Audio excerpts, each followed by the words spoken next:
Bonjour, je m'appelle Rodolphe et je vais te raconter une histoire qui vient de la Bible. C'est l'histoire de Déborah et de Barak. Déborah aimait Dieu. Déborah entendait la parole de Dieu. C'était une prophétesse, quelqu'un qui est chargé de dire la parole de Dieu pour les hommes. C'était un personnage très important. Et voici donc son histoire.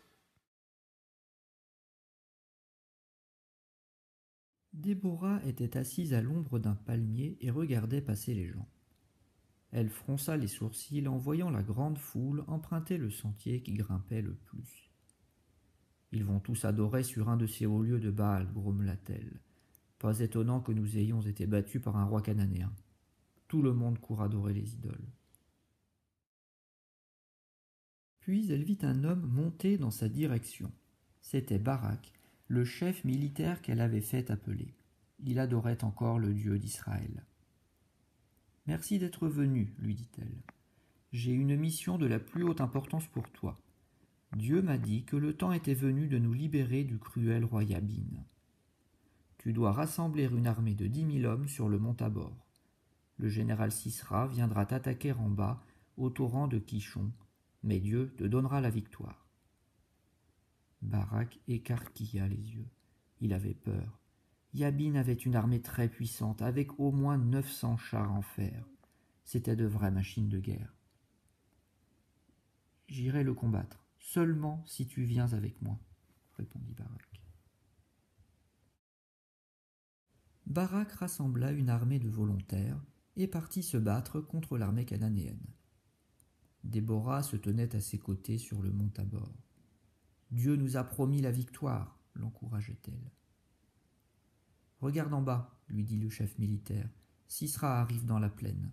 On voit étinceler son char. »« En avant !» s'écria Déborah. « C'est aujourd'hui que le Seigneur te donne la victoire sur Sisera.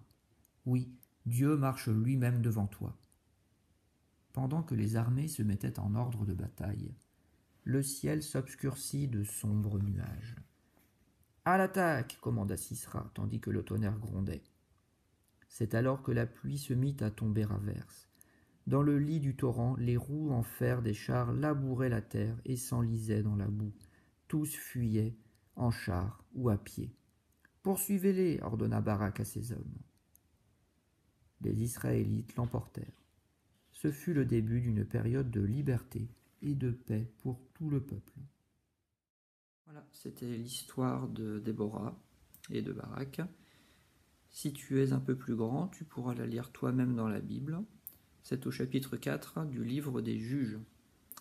Tu verras dans ce cas qu'il y a un troisième personnage qui intervient, le personnage de Yaël, une femme qui aide elle aussi à accomplir le plan de Dieu. Maintenant, je vais prier pour toi. Sois béni, que Dieu te donne l'assurance de Déborah, et s'il t'arrive de manquer de courage, comme Barak, Dieu saura se servir de toi comme tu es. Sois béni, toi et toute ta famille. Au revoir.